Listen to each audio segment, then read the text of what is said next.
इस मूवी में हमें एक डिटेक्टिव ऑफिसर वॉकर की कहानी बताई गई है, जो तलाश करता है एक पॉलिटिशियन के बेटे को जिसके पीछे एक पावरफुल ड्रग माफिया के लोग लगे हुए हैं। क्या वॉकर उस लड़के को माफिया के हाथ लगने से पहले ढूंढ पाएगा या नहीं, और इस तलाश के दौरान वॉकर को किन खतरों का सामना करना पड़ता है। तो बिना टाइम वेस्ट किए चलते हैं अपनी कहानी की ओर। मूवी के स्टार्ट में हमें 4 चोर दिखाए जाते हैं, जिनमें चार्ली, मियांग, जोनी और वेश भी शामिल होते हैं। वो एक ट्रक चुरा कर भाग रहे होते हैं जिसमें वॉशिंग मशीन होता है जिसके अंदर कोकीन भरी होती है। ट्रक फुल स्पीड से सब कुछ कुचल कर आगे बढ़ रही होती है और पुलिस की गाड़ियां भी पीछे रह जाती है, लेकिन एक गाड़ी अभी भी इनके पीछे होती है।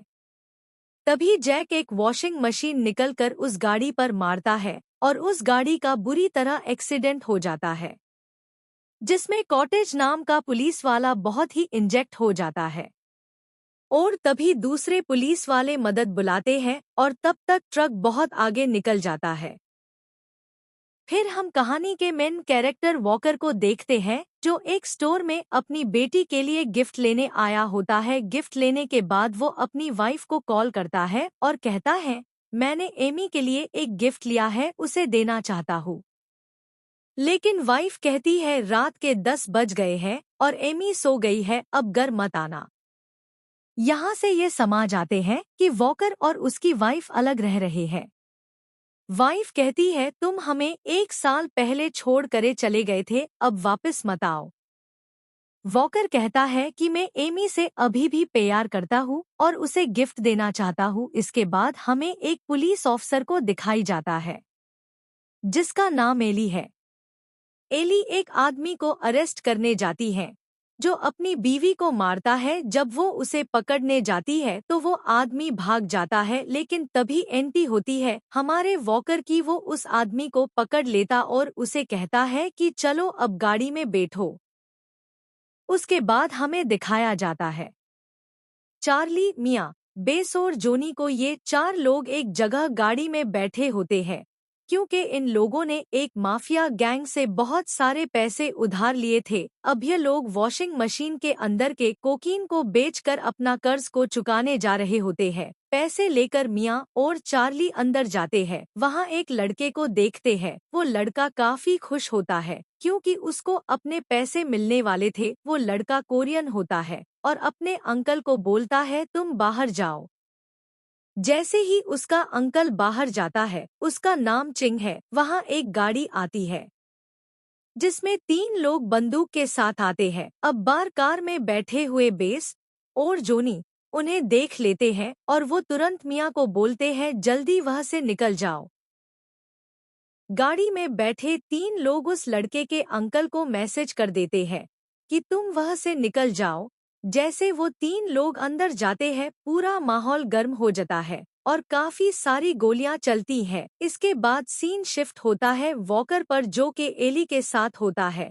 दोनों पुलिस स्टेशन जा रहे होते हैं। थोड़ी बातचीत के बाद वॉकर को पता चलता है किसी जगह पर गोलियां चली है, तो वो एली के साथ वह पहुंच जाता है। वहां जाके वो सीसीटीवी फुटेज देखते हैं जिसमें इनको चार्ली दिखता है, लेकिन वॉकर चार्ली को पहचानने से इनकार कर देता है।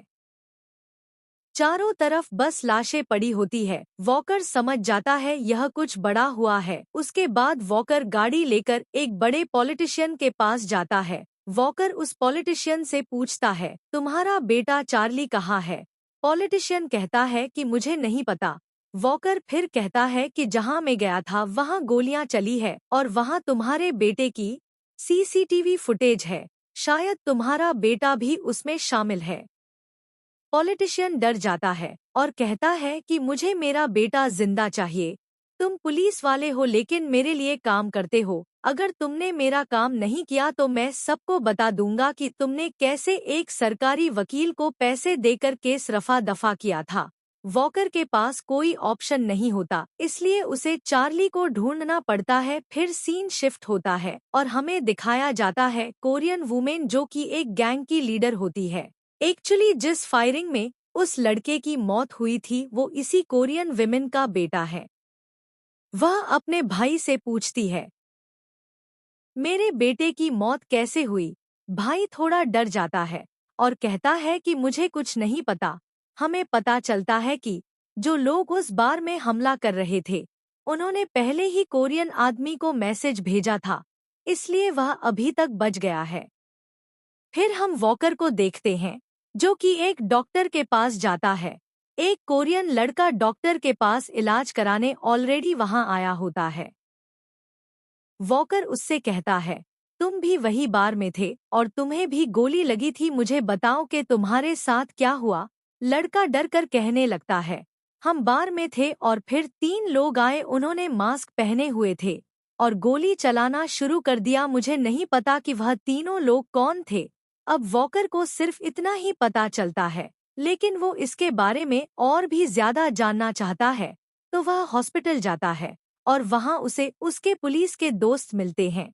उनमें से एक का नाम विंसेंट है और विंसेंट बोलता है कि जिसने वॉशिंग मशीन फेंकी थी उसका नाम चार्ली है और वो लॉरेंस का बेटा है। विंसेंट का कहना है कि तुम लॉरेंस के लिए काम करते हो और तुम्हें उससे दूर रहना होगा, वरना तुम्हें मार दिया जाएगा। लेकिन वॉकर कहता है कि वह इस बात पर सोचने के लिए टाइम लेगा और फिर अपने दोस्त कॉर्टिस के पास चला जाता है, जो अभी भी हॉस्पिटल में है और बहुत ज्यादा घायल है। अब कॉर्टिस वही बंदा है जिसके ऊपर वॉशिंग मशीन गिरी थी, मतलब कि उसके कार के ऊपर। अब वॉकर उसके पास जाकर उससे बात करने की कोशिश करता है, लेकिन कोर्टिस की वाइफ बताती है कि उसके हस्बैंड ने वॉकर के बारे में बात की थी और वह कह रहे थे कि वह 5 पुलिस वाले अब बड़ी मुश्किल में पड़ने वाले हैं। अब हमें यहाँ पता चलता है कि वॉकर और उसके दोस्त पहले ड्रग्स की चोरी करते थे और जब उन्हें पकड़ा गया तो वॉकर ने एक पुलिस वाले को मार दिया था। फिर हम देखते हैं कि चार्ली और मिया अपने अंकल रल के पास जाती है ताकि वह दोनों नए पासपोर्ट बनवा सके और किसी और कंट्री भाग सके। रॉल उनकी मदद करने के लिए रेडी हो जाता है। वॉकर पुलिस स्टेशन में होता है जहां एली उससे मिलती है। तब एली वॉकर को एक फोटो दिखाती है जो एक कोरियन औरत क्लेरिस की होती है। एली बताती है कि क्लेरिस का बेटा उस बार में मारा गया था और अब वह चैन से नहीं बैठ सकती। फिर वॉकर की बॉस आती है और वॉकर को कहती है कि उसने चार्ली को पहचानने से मना कर दिया था जबकि वह उसे जानता था, और फिर उसे वार्निंग देती है अगर उसने दोबारा ऐसा किया तो वह इस केस से उसे निकाल देगी। फिर वॉकर एली से कह देता है कि अगर तुम्हें कुछ पता हो तो मुझे जरूर बताओ, मैं आगे से कोई गलत काम नहीं करूंगा। फिर एली वॉकर को बताती है कि जो लड़की चार्ली के साथ थी वह एक कबाड़ खाने में काम करती है। अब हम लॉरेंस को देखते हैं जो अपनी गाड़ी में बैठकर कहीं जा रहा होता है, लेकिन गाड़ी जाम में फंस जाती है। तब वहां गुंडे आ जाते हैं जो लेरेंस के लोग होते हैं, यानी कि उस कोरियन औरत के लोग। यह गुंडे लॉरेंस को धमकी देते हैं और क्लेरेंस भी वहां लॉरेंस से बात करती है। वो लॉरेंस से कहती है कि उसके बेटे के मौत के लिए लॉरेंस का बेटा चार्ली रिस्पॉन्सिबल है, इसलिए वह उसे चाहिए। फिर यह लोग लॉरेंस को वहां अपने साथ ले जाते हैं और लॉरेंस काफी डर जाता है। वॉकर अपनी गाड़ी लेकर कबाड़ खाने में पहुंच जाता है और वहां रल को पकड़ लेता है। वॉकर रॉल से कहता है कि वह एक पुलिस वाला है और उसे उसकी मदद जरूर करनी पड़ेगी। वो उसे धमकी भी देता है कि अगर रल ने नहीं बताया तो वह उसे मार देगा। रॉल डर जाता है और कह देता है कि वह दोनों देश छोड़कर भाग रहे हैं और उन्होंने अपने नए पासपोर्ट्स भी बनवा लिए हैं। लेकिन तभी वहां पुलिस आ जाती है और वकर रल से कहता है कि अगर पुलिस वाले मेरे बारे में पूछे तो तुम मना कर देना कि तुम मुझे नहीं जानते। फिर सीन कट होता है और हम देखते हैं कि क्लेरिस अपने भाई से बात कर रही होती है जिसका नाम चिंग है। वह उससे पूछती है कि जब उसके बेटे की मौत हुई थी तो तुम कहाँ थे। तब उसका भाई कहता है कि तुम्हारे बेटे ने मुझे डिसमिस कर दिया था, इसलिए मैं बाहर चला गया था और मुझे पता नहीं चला कि वहाँ क्या हुआ। तभी जॉनी को पकड़ कर लाया जाता है। वह कहता है कि मैंने कुछ नहीं किया, मैं तो गाड़ी में बैठा था। और तभी वह पर एक और गाड़ी